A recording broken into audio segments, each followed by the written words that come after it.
ओम मृत्युंजय महादेवा त्राहि मां शरणागत जन्म मृत्यो जरा व्याधि पीडितां कर्म दंडने।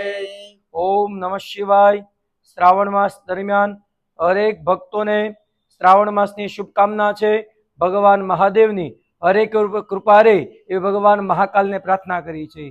वेदांत ज्योतिष ग्रुप द्वारा आयोजित करवामां आव्युं छे सिद्धकुटीर मंदिरना आंगणे 1,10,000 ની 20,000 ની 50,000 ની 1,00,000 रुद्राक्षना पारानुं शिवलिंग बनाववामां आव्युं छे। एमां पण एनी 11 फूटनी हाइट बताववामां आवी छे। 11 फूटनी हाइट उपर भगवान महाकालनी स्थापना करवामां आवी छे। अहींया भगवान अमरनाथनी स्थापना करवामां आवी छे। अहींया भगवान केदारेश्वर महादेवनी स्थापना करवामां आवी छे। दरेक भक्तो महाकालना दर्शन करी शके। भगवान